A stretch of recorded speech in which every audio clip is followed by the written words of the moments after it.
A veces las cosas más extrañas suceden en los lugares donde menos las esperamos.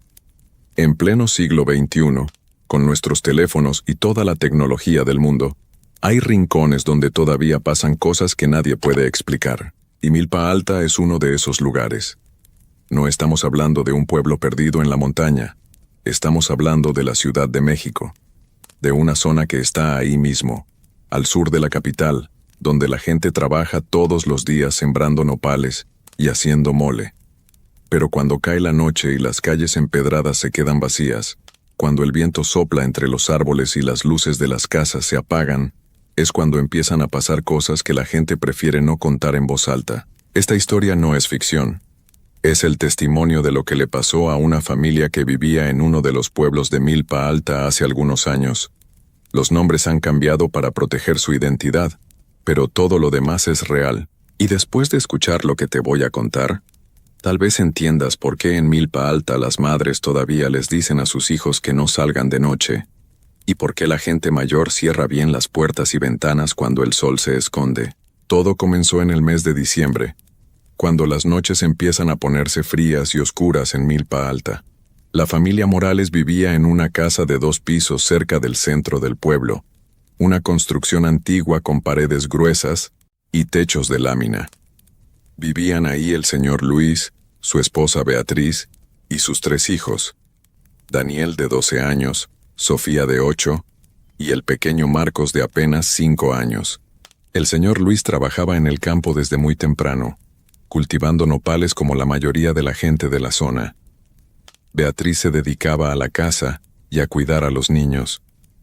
Era una familia normal, trabajadora, que iba a misa los domingos y que nunca se metía en problemas con nadie.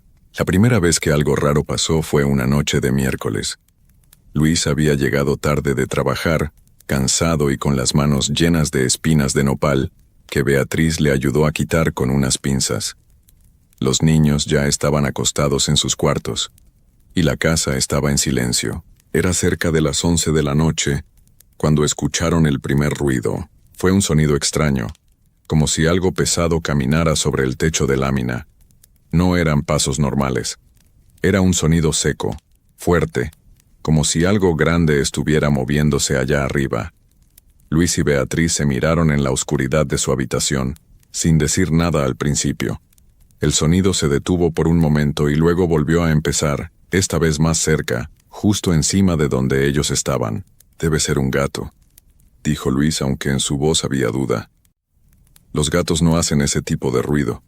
Era algo más grande, más pesado. Beatriz no dijo nada, solo se abrazó más fuerte a su almohada, con el corazón latiendo rápido en su pecho.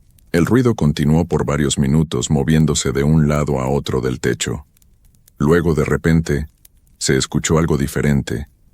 Era como un arrastre, como si lo que estuviera allá arriba estuviera jalando algo pesado. Y después, un golpe seco que hizo vibrar toda la casa. Luis se levantó de la cama, tomó una linterna que tenía en el buró y salió al patio. Beatriz le rogó que no fuera, pero él estaba decidido a ver qué estaba pasando. Alumbró hacia el techo con la linterna, pero no vio nada. El techo estaba vacío, sin una sola sombra que explicara los ruidos que habían escuchado. Cuando volvió a entrar a la casa, Beatriz estaba pálida. «Los niños», susurró.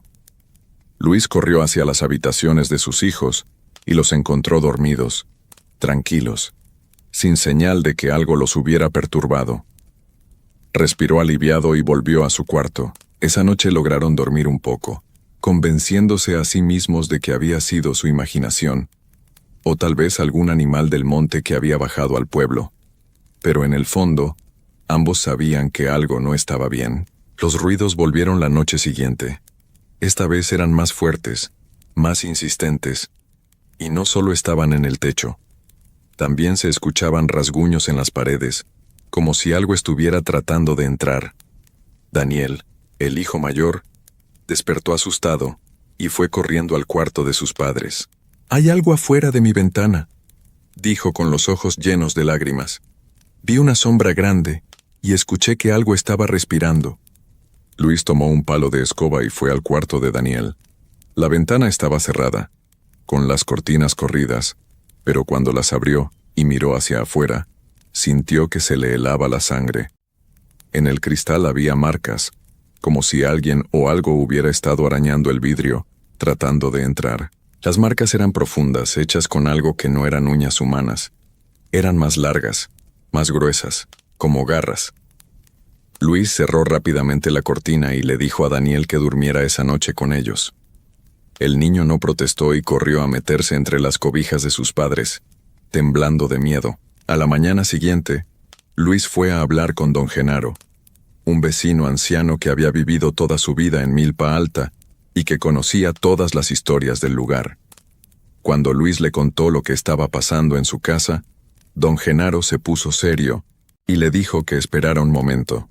Entró a su casa y salió con una bolsita de tela roja. «Toma esto», le dijo don Genaro entregándole la bolsa. «Son hierbas bendecidas y un poco de sal. Ponlas en las esquinas de tu casa, especialmente cerca de las ventanas y las puertas. Y escúchame bien, Luis. No dejes a los niños solos de noche, ni siquiera por un momento». «¿Pero qué es lo que está pasando?», preguntó Luis con la voz llena de desesperación. Don Genaro lo miró directo a los ojos y dijo en voz baja: «Es la bruja. Ha vuelto después de muchos años. Cuando escuches ruidos en el techo, cuando veas sombras en las ventanas, no salgas a ver. Quédate adentro con tu familia y reza, porque si te ve, si logra mirarte a los ojos, ya no te va a dejar en paz». Luis regresó a su casa con las manos temblando, apretando fuerte la bolsita de tela roja que don Genaro le había dado. No le contó a Beatriz todo lo que el anciano le había dicho. No quería asustarla más de lo que ya estaba. Solo le dijo que eran hierbas para proteger la casa y que tenían que ponerlas en cada esquina antes de que cayera la noche. Mientras Luis y Beatriz colocaban las hierbas y la sal en las ventanas y las puertas, los niños jugaban en la sala sin saber lo que estaba pasando.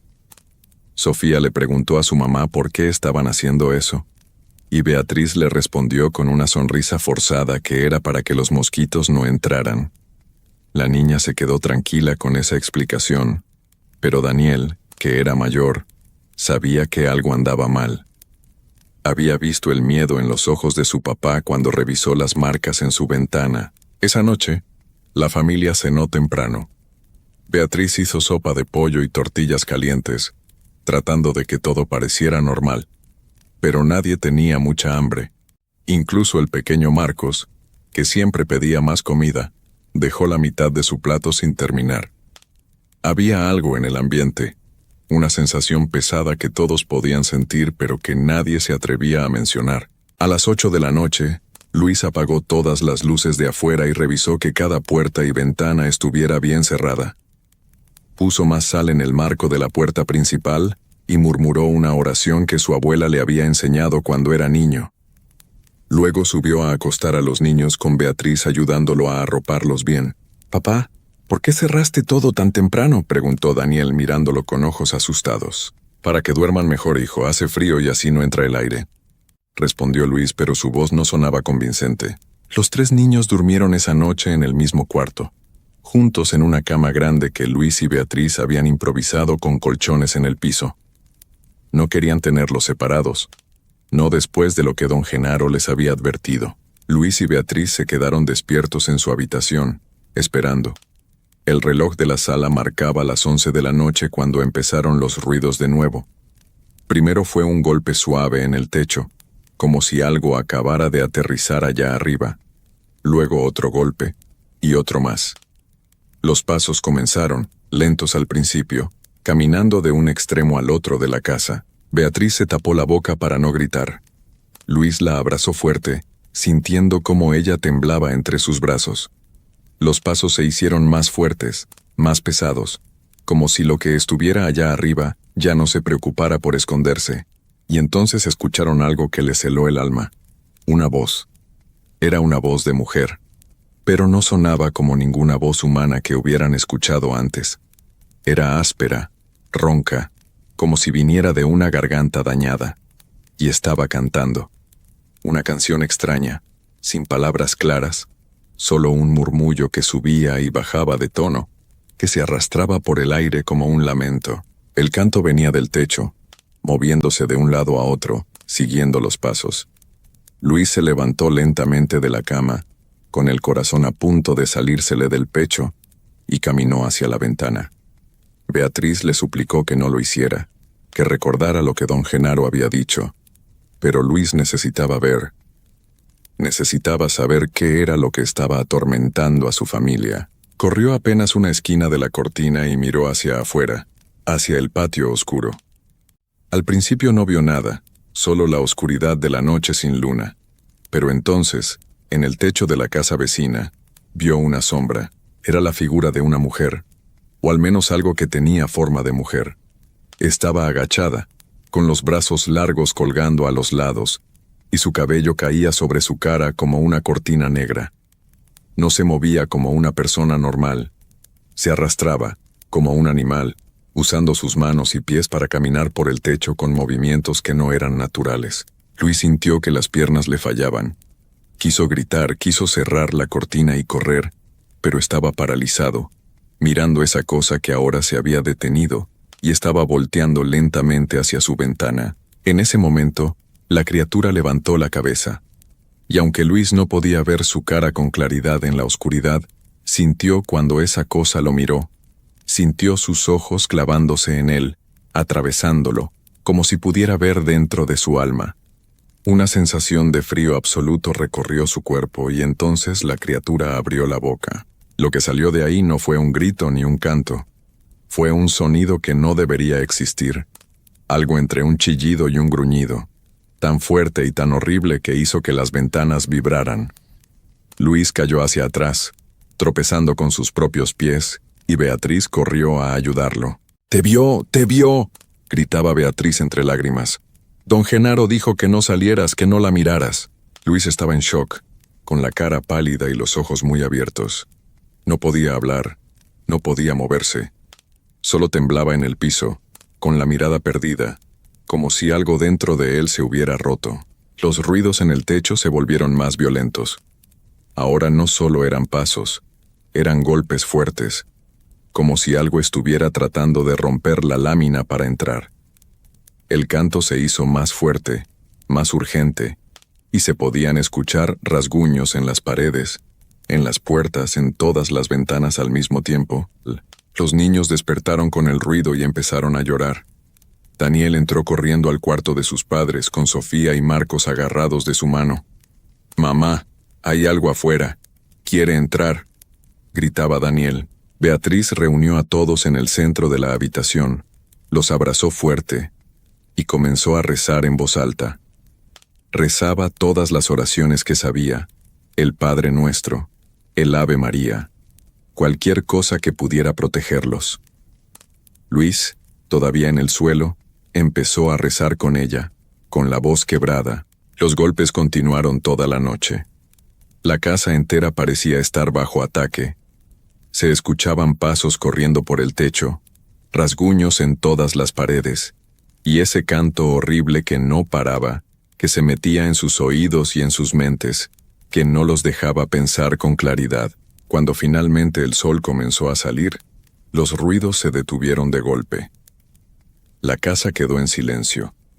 Un silencio tan profundo que parecía irreal después de horas de terror. Luis se levantó lentamente del suelo y fue hacia la ventana. Afuera, el día estaba comenzando, y todo parecía normal. Los pájaros cantaban, el viento soplaba suave entre los árboles. Era como si nada hubiera pasado. Pero Luis sabía la verdad. La bruja lo había visto. Y según don Genaro eso significaba que ahora ella no los iba a dejar en paz. La familia Morales sabía que la pesadilla apenas estaba comenzando. Durante el día Luis no era el mismo. Se había quedado callado, con la mirada perdida en el vacío, como si una parte de él se hubiera quedado atrapada en esa noche de terror. Beatriz le preguntaba si estaba bien, pero él solo asentía sin decir palabra. Los niños notaron el cambio en su padre y empezaron a tenerle miedo a la noche que se acercaba. Beatriz decidió ir a buscar ayuda. No podían seguir así. Tomó a los niños y fue caminando hasta la casa de doña Remedios, una señora muy mayor que todos en el pueblo respetaban. Se decía que ella sabía de cosas antiguas, de remedios y oraciones que ya nadie más recordaba. Cuando Beatriz le contó lo que había pasado, doña Remedios se persignó 3 veces y negó con la cabeza. «Ay, hija, tu esposo cometió un error muy grande. La bruja de Milpa Alta no perdona cuando alguien la ve. Ahora está marcado, y ella va a regresar cada noche hasta que consiga lo que quiere». «¿Y qué es lo que quiere?», preguntó Beatriz con la voz temblando. Doña Remedios bajó la voz y miró a los niños que estaban sentados en una esquina. «Quiere llevarse algo. A veces es la paz de la casa, a veces es la salud de quien la vio, pero en los peores casos, se lleva a alguien de la familia. Por eso debes hacer lo que te voy a decir y lo tienes que hacer esta misma noche antes de que oscurezca». La anciana le dio instrucciones precisas a Beatriz. Tenía que conseguir ramas de pirul, copal, sal gruesa y una imagen de la Virgen de Guadalupe. Todo debía colocarse en la entrada de la casa formando una cruz. Además, tenía que limpiar a Luis con un huevo y romperlo en un vaso con agua, para sacar la mala energía que la bruja le había dejado. Y lo más importante, agregó doña Remedios con seriedad, es que nadie, absolutamente nadie, debe mirar por las ventanas esta noche. No importa qué escuchen. No importa si parece que es la voz de un familiar. No importa si suena como si alguien estuviera pidiendo ayuda. No abran, no miren, no respondan. La bruja puede imitar voces para engañarlos y hacer que abran la puerta. Beatriz regresó corriendo a su casa y le explicó todo a Luis. Aunque él seguía en su estado de shock, pareció entender la gravedad de la situación. Entre los dos prepararon todo lo que doña Remedios había indicado. Consiguieron las ramas de pirul de un árbol cercano, compraron el copal en una tienda del pueblo y sacaron la imagen de la Virgen que tenían guardada en un cajón. Cuando terminaron de colocar todo en la entrada de la casa formando la cruz, el sol ya estaba bajando. El cielo se tiñó de naranja y después de morado, anunciando que la noche estaba cerca. Los niños fueron llevados nuevamente al cuarto donde dormirían todos juntos. Y esta vez Luis y Beatriz también se quedaron ahí con ellos. Nadie iba a estar solo esta noche. Beatriz hizo la limpia a Luis con el huevo, pasándolo por todo su cuerpo mientras rezaba. Cuando lo rompió en el vaso con agua, todos vieron cómo la clara formaba figuras extrañas, como hilos que subían hacia arriba. Doña Remedios le había dicho que eso significaba que Luis tenía una maldición encima, pero que la limpia ayudaría a debilitarla. Las primeras horas de la noche pasaron en silencio. Los niños trataban de dormir, pero el miedo los mantenía despiertos. Luis y Beatriz se quedaron sentados en la cama, tomados de la mano, esperando lo inevitable. A las 11:30 los ruidos comenzaron, pero esta vez eran diferentes. No empezaron en el techo, empezaron en la puerta principal. Alguien estaba tocando. Golpes suaves, casi educados, como si una visita normal hubiera llegado. Luego se escuchó una voz. Era la voz de la mamá de Luis, que había fallecido 2 años atrás. «Hijo, ábreme. Hace frío aquí afuera, por favor déjame entrar». Luis se puso pálido. Era exactamente la voz de su madre, con el mismo tono cariñoso que ella usaba. Por un momento, su mente le jugó una mala pasada y pensó en levantarse a abrir. Pero Beatriz lo agarró del brazo con fuerza. «No es ella», susurró Beatriz. «Recuerda lo que dijo doña Remedios. Es la bruja tratando de engañarte». Los golpes se hicieron más insistentes. «Luis, hijo, ¿por qué no me abres? Soy tu madre. ¿Ya no me quieres? Hace tanto frío aquí afuera». Daniel empezó a llorar en silencio. Sofía y Marcos se taparon los oídos con las manos. La voz sonaba tan real, tan convincente, que era difícil creer que no era verdad. Cuando Luis no respondió, la voz cambió. Ahora era la voz de Daniel. «Papá, estoy afuera. Ayúdame, por favor. Hay algo que me está siguiendo. Abre la puerta, papá». Pero Daniel estaba ahí, en el cuarto con ellos, con los ojos muy abiertos del terror. La bruja había tomado su voz para intentar que abrieran la puerta. Los golpes y las voces continuaron durante horas. La bruja imitó la voz de todos los miembros de la familia, de vecinos, de amigos, incluso de don Genaro, pidiendo que lo dejaran entrar porque lo estaban persiguiendo. Pero la familia Morales no abrió. No importaba cuánto les doliera escuchar esas súplicas. No importaba cuánto quisieran creer que eran reales. Se mantuvieron juntos, rezando, llorando, pero sin abrir esa puerta. Entonces la bruja se enojó. Los golpes se volvieron violentos, como si algo estuviera tratando de tirar la puerta abajo. Se escuchaban arañazos en todas las paredes al mismo tiempo, como si 20 manos con garras estuvieran rascando la casa completa.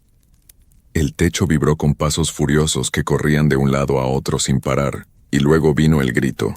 Un grito tan fuerte, tan lleno de rabia que hizo que todos se taparan los oídos. Fue un sonido que parecía venir de todas direcciones al mismo tiempo, que hacía vibrar el aire y que entraba directo al pecho, oprimiendo el corazón. Las ventanas comenzaron a sacudirse violentamente, como si algo estuviera empujándolas desde afuera tratando de romper el vidrio. Una de ellas se agrietó, y por la grieta entraron dedos largos, delgados, con uñas negras y curvadas. Los dedos tanteaban en el aire buscando el pestillo de la ventana. Luis reaccionó rápido.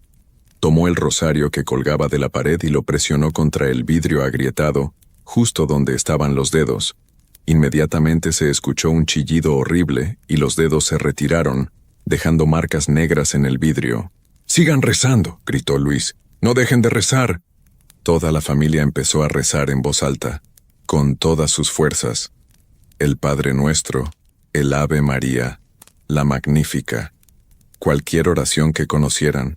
Sus voces se mezclaban con los gritos y golpes que venían de afuera, creando un caos de sonidos que parecía no tener fin. Y entonces, justo cuando sentían que no podrían aguantar más, cuando parecía que la casa entera iba a derrumbarse sobre ellos, todo se detuvo. El silencio regresó de golpe. No había más gritos, no había más golpes, no había más voces.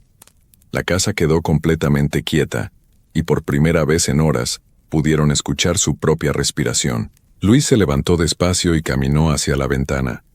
Con cuidado, sin asomarse completamente, miró hacia afuera. El cielo estaba comenzando a aclararse. El amanecer estaba llegando. «Se fue», dijo Luis con la voz ronca de tanto rezar. La bruja se fue.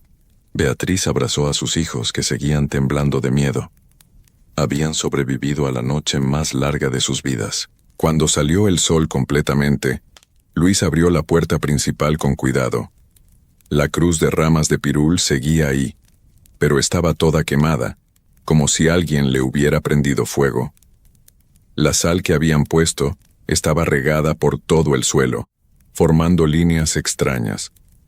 Y en la puerta había marcas profundas de garras, como si algo hubiera intentado arrancarla durante toda la noche. Esa misma mañana, la familia Morales empacó lo necesario y se fue a vivir con unos tíos que tenían en Xochimilco. No volvieron a poner un pie en esa casa de Milpa Alta. Tiempo después, Luis le contó la historia a un sacerdote, quien le dijo que habían tenido mucha suerte de sobrevivir. La bruja de Milpa Alta no suele perdonar, y que una familia completa saliera ilesa era casi un milagro. Dicen que la casa donde vivían los Morales sigue ahí, vacía, con las marcas en la puerta todavía visibles para quien se atreva a mirarlas de cerca. Los vecinos aseguran que algunas noches se siguen escuchando ruidos en el techo, y que a veces ven una sombra que camina por ahí, cuando no hay luna en el cielo. La familia Morales nunca volvió a hablar mucho del tema. Luis mejoró con el tiempo, aunque nunca volvió a ser el mismo de antes. Los niños crecieron, formaron sus propias familias, pero ninguno de ellos olvida esas noches de terror en Milpa Alta. Y hasta el día de hoy, cuando alguien del pueblo escucha ruidos extraños en su techo durante la noche, cuando ve sombras que no deberían estar ahí, o cuando escucha una voz que suena familiar pero que algo en el fondo les dice que no es real, recuerdan la historia de la familia Morales y lo que le pasó cuando la bruja decidió visitarlos, porque en Milpa Alta todos saben que la bruja sigue ahí, esperando en la oscuridad, buscando la próxima casa que visitar, la próxima familia que marcar, y lo único que puedes hacer si algún día la escuchas en tu techo, si ves su sombra en tu ventana, o si oyes su voz imitando a alguien que quieres, es quedarte adentro, cerrar bien las puertas, rezar con todas tus fuerzas, y esperar a que llegue el amanecer. Porque si cometes el error de mirarla, Si dejas que sus ojos se claven en los tuyos, entonces ya será demasiado tarde. Y lo que le pasó a la familia Morales será solo el principio de tu propia pesadilla.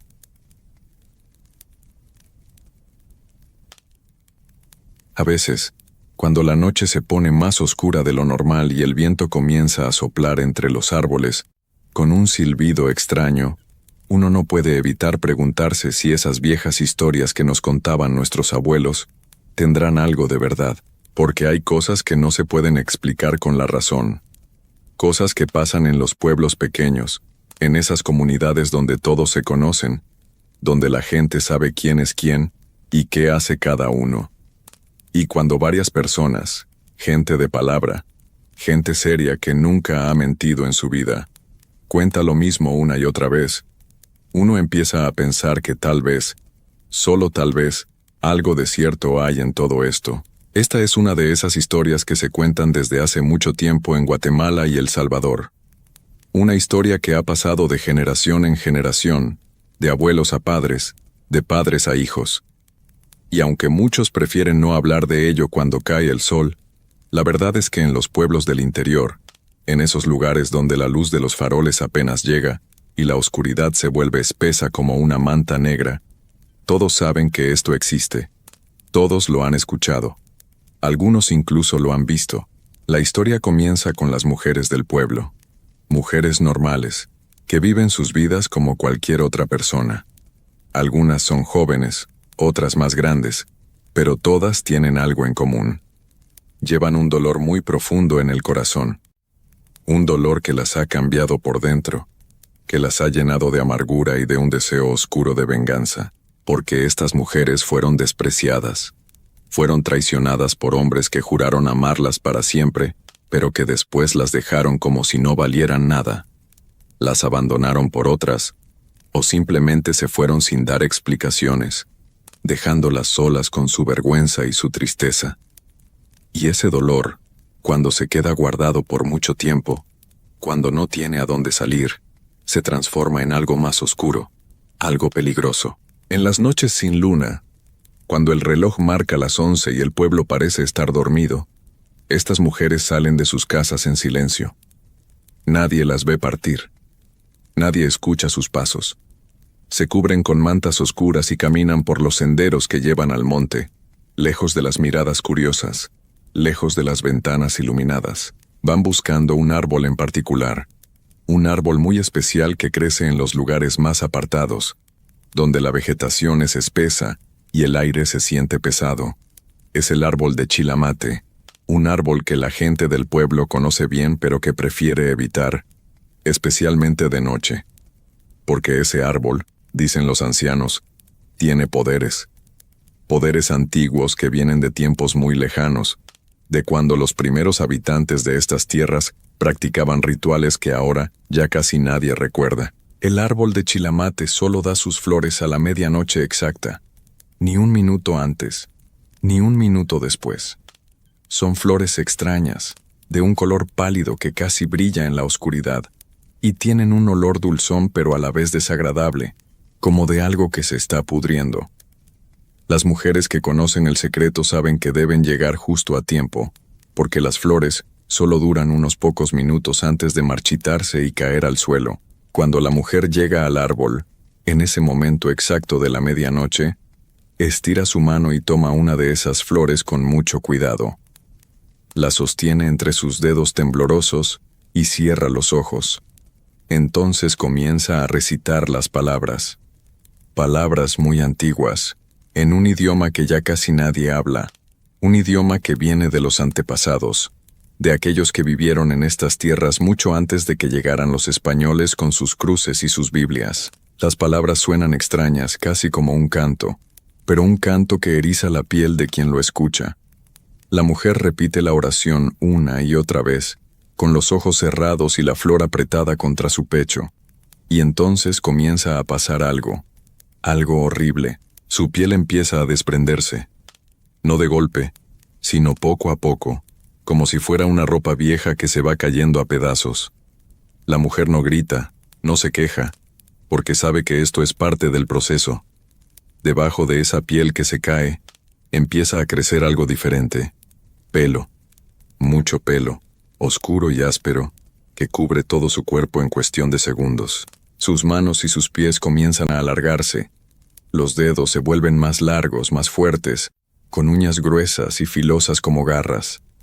Su cara cambia, la nariz se aplana, la boca se hace más grande, los dientes se vuelven puntiagudos. Todo su cuerpo se transforma hasta que ya no queda nada de la mujer que era. Ahora es otra cosa. Algo grande. Algo peludo. Algo que se parece a un mono pero que es mucho más grande y mucho más aterrador que cualquier mono que exista en la naturaleza. La transformación termina en menos de 1 minuto. Y cuando termina, la criatura abre los ojos.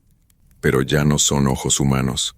Son ojos amarillos, brillantes en la oscuridad, llenos de rabia y de maldad. La criatura se para en sus patas traseras, que ahora son largas y musculosas, y suelta un grito. Un grito que no es ni humano ni animal, sino algo intermedio, algo que hace que la sangre se congele en las venas de quien lo escucha. Es la mona bruja. Y ahora está lista para salir a buscar a su víctima. La mona bruja no camina como lo hacen las personas normales. Se mueve saltando de árbol en árbol con una velocidad increíble. Sus brazos largos le permiten agarrarse de las ramas más altas, y sus patas fuertes le dan la capacidad de saltar distancias enormes sin hacer casi ningún ruido. Vuela entre los árboles como si fuera una sombra, como si no tuviera peso, y solo se escucha el sonido de las ramas moviéndose levemente cuando pasa. Los perros son los primeros en sentirla. Cuando la mona bruja está cerca, los perros del pueblo comienzan a aullar de una manera extraña, desesperada. No ladran como cuando ven a un extraño. No. Es un aullido de miedo puro, un sonido que sale de lo más profundo de su instinto animal. Ese instinto que les avisa cuando algo malo, algo sobrenatural, está cerca. Los perros se esconden debajo de las camas, tiemblan, y algunos hasta se orinan del terror que sienten. Las gallinas también lo saben. En medio de la noche, cuando todo debería estar tranquilo, las gallinas comienzan a cacarear como locas, saltando en sus perchas, golpeándose contra las paredes del gallinero tratando de escapar de algo que solo ellas pueden sentir.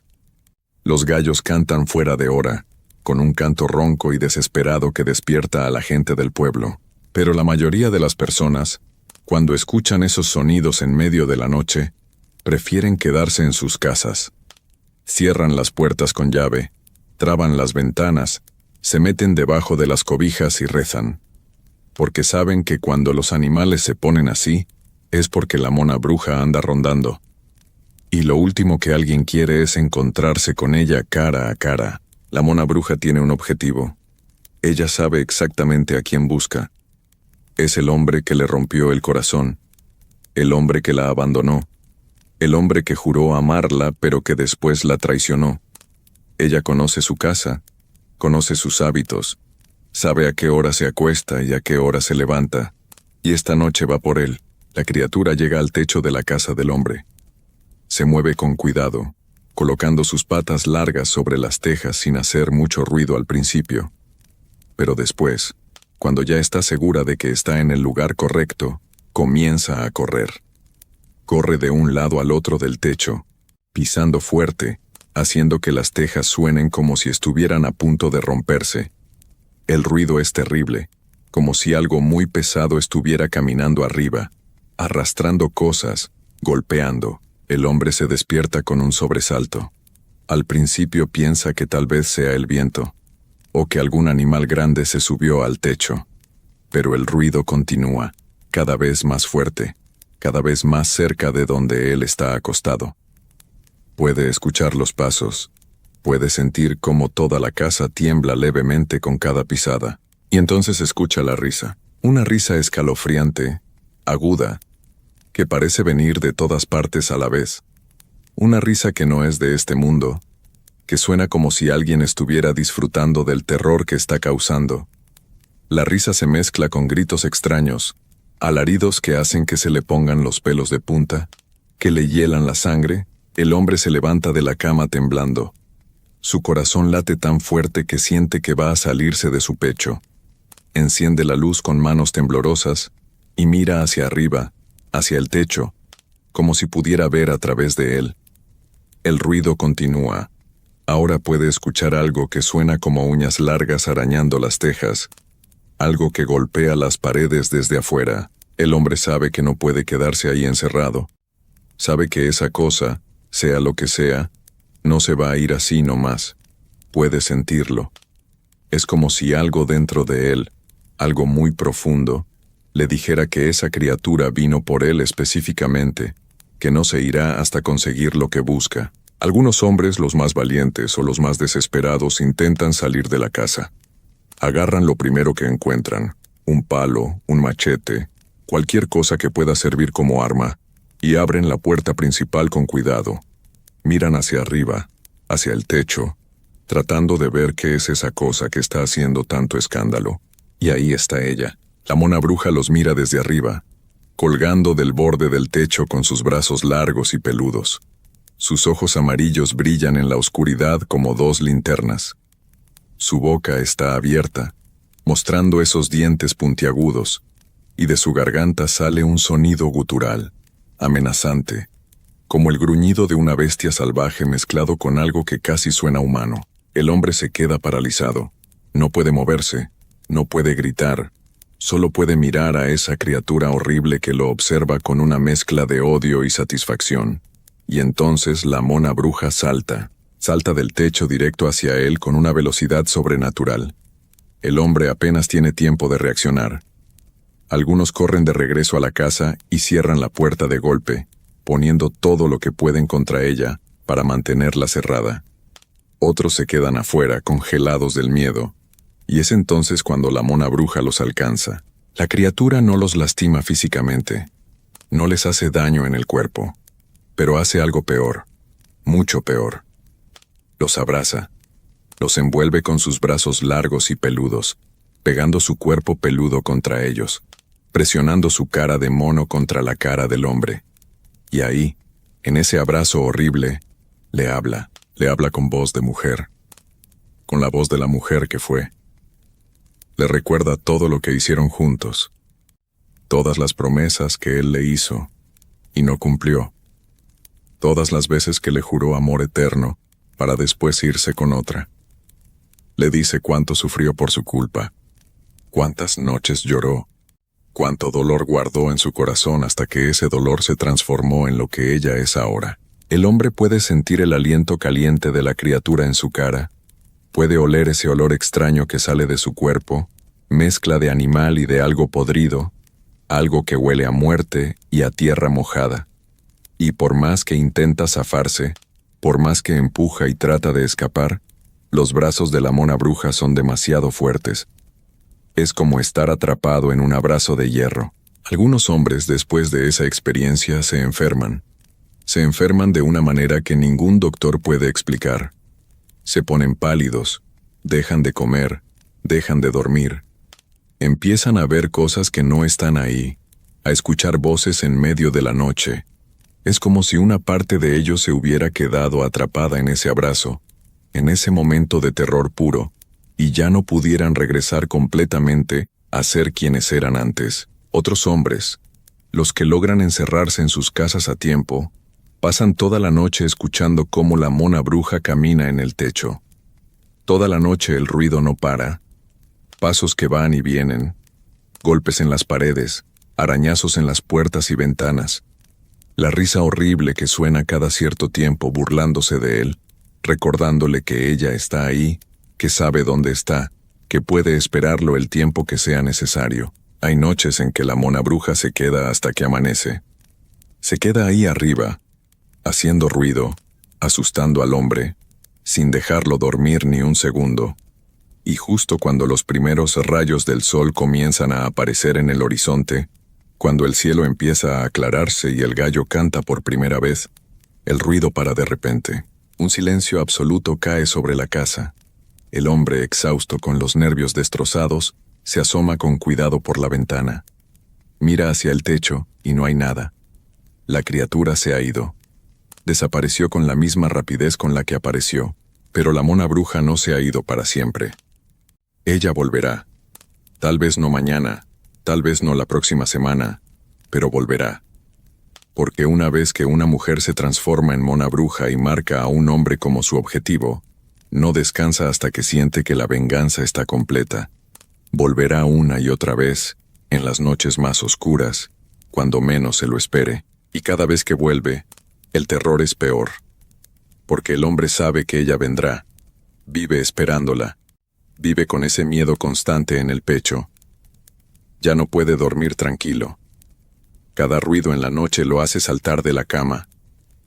Cada ladrido de perro, cada movimiento de las hojas en los árboles, cada sombra que ve por el rabillo del ojo, lo hace pensar que ella ha regresado. Algunos hombres desesperados buscan ayuda.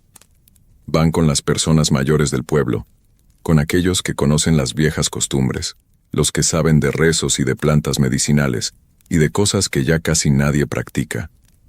Les piden que los protejan, que hagan algo para alejar a la mona bruja, y las personas mayores les dan consejos. Les dicen que pongan sal en las puertas y ventanas, porque se dice que la sal pura aleja a las criaturas del mal. Les dan ramitas de ruda para que las cuelguen en las entradas de la casa, porque la ruda tiene poderes de protección. Les enseñan oraciones antiguas, oraciones que sus abuelos les enseñaron, palabras en latín mezcladas con palabras en idiomas más viejos todavía, idiomas de los primeros habitantes de estas tierras. A veces estas protecciones funcionan. La mona bruja llega hasta la casa, pero cuando siente el olor de la ruda, o cuando ve la sal en el suelo, se detiene. Camina alrededor de la casa, gruñendo y riendo, pero no puede entrar. Se queda ahí por un tiempo, haciendo ruido, tratando de asustar al hombre que está adentro, pero eventualmente se va, furiosa y frustrada. Pero otras veces, cuando el odio de la mujer es muy fuerte, cuando la traición fue muy grande, ninguna protección funciona. La mona bruja encuentra la manera de entrar, rompe una ventana que no estaba bien protegida, o encuentra una puerta trasera que el hombre olvidó asegurar, y entonces entra a la casa. Cuando eso pasa, el hombre no tiene escapatoria. La mona bruja lo encuentra sin importar dónde se esconda. Puede meterse debajo de la cama, puede encerrarse en un cuarto, puede subirse al ático, pero ella lo encontrará. Y cuando lo encuentra, lo abraza de nuevo. Lo abraza durante horas, susurrándole al oído todo su dolor, toda su rabia, haciendo que él sienta aunque sea una pequeña parte del sufrimiento que ella vivió por su culpa. Después de esa noche el hombre ya no es el mismo. Algunos se vuelven locos, empiezan a hablar solos, a reírse sin razón, a tener miedo de cosas que no existen. Otros simplemente se dejan morir, dejan de luchar, dejan de comer, se quedan en la cama mirando al techo, esperando que llegue la muerte para liberarlos de ese terror constante. Y cuando finalmente el sol sale y la mona bruja tiene que irse porque no puede soportar la luz del día, ella regresa al monte. Regresa corriendo por los mismos caminos por donde vino, saltando de árbol en árbol, moviéndose tan rápido que si alguien la ve, solo alcanza a distinguir una sombra peluda que pasa volando. Llega de nuevo al árbol de Chilamate, ese árbol maldito donde comenzó toda su transformación. Y ahí, junto al árbol, está su piel humana, doblada con cuidado, esperándola. Porque para volver a ser mujer, para regresar a su forma normal, necesita ponerse esa piel de nuevo. La criatura agarra la piel con sus manos peludas y comienza a meterse dentro de ella. Es un proceso igual de horrible que la transformación inicial. El pelo se cae, las garras se encogen, la cara de mono se transforma de nuevo en cara humana. Y en unos minutos, la mona bruja desaparece, y en su lugar queda la mujer de siempre, la mujer que todo el mundo conoce, la que saluda a sus vecinos en la calle, la que va a la iglesia los domingos, la que parece completamente normal. Nadie sospecharía nunca que esa mujer tranquila y callada, que camina por el pueblo con su canasta de compras, es la misma criatura que aterroriza a los hombres en las noches sin luna. Nadie imaginaría que debajo de esa piel humana, detrás de esa cara amable, se esconde algo tan oscuro, tan lleno de dolor y de rabia. Por eso la gente del pueblo tiene cuidado. Por eso los abuelos les advierten a los jóvenes que piensen bien antes de jurar amor eterno, que piensen bien antes de hacer promesas que no van a cumplir. Porque el dolor que causa una traición puede transformar a una mujer dulce en algo monstruoso. Puede convertirla en la mona bruja, y una vez que eso pasa, no hay vuelta atrás. Una vez que una mujer aprende el secreto del árbol de Chilamate, una vez que prueba el poder de la transformación, ya no puede dejarlo. Se vuelve parte de ella, se mete en su sangre, en su alma, y aunque durante el día sea una persona normal, en las noches oscuras, cuando la luna se esconde y el pueblo duerme, ella volverá a buscar esa flor. Volverá a recitar esas palabras antiguas. Volverá a transformarse. Esta historia es real para muchas personas en Guatemala y El Salvador. Hay pueblos enteros donde todos conocen a alguien que dice haber visto a la mona bruja. Hay casas que quedaron abandonadas porque los dueños huyeron después de que la criatura los visitara noche tras noche. Hay hombres que murieron jóvenes, sin explicación médica, después de haber pasado semanas sin dormir, aterrorizados, esperando que ella regresara. Los ancianos te dirán que esto no es un cuento inventado para asustar niños. Te dirán que la mona bruja existe de verdad, que siempre ha existido, desde tiempos muy antiguos, desde antes de que hubiera iglesias o escuelas o caminos pavimentados. Te dirán que es parte de estas tierras, parte de la historia de estos pueblos, tan real como los árboles, como las montañas, como el viento que sopla en las noches frías. Y si alguna vez te encuentras en uno de esos pueblos pequeños, en algún lugar perdido entre las montañas de Guatemala o El Salvador, y escuchas a los perros aullar de esa manera extraña en medio de la noche, y ves que las gallinas están inquietas sin ninguna razón, y sientes que el aire se pone pesado y frío de repente, entonces métete en tu casa. Cierra bien todas las puertas y todas las ventanas. Pon sal en los marcos. Reza si sabes hacerlo, porque tal vez, solo tal vez, la mona bruja anda cerca. Y lo último que quieres en este mundo es encontrarte con ella cara a cara, sentir sus brazos peludos envolviéndote, escuchar su voz susurrándote al oído en la oscuridad. Porque algunos terrores no vienen de nuestra imaginación. Algunos terrores son reales, y la mona bruja es uno de ellos.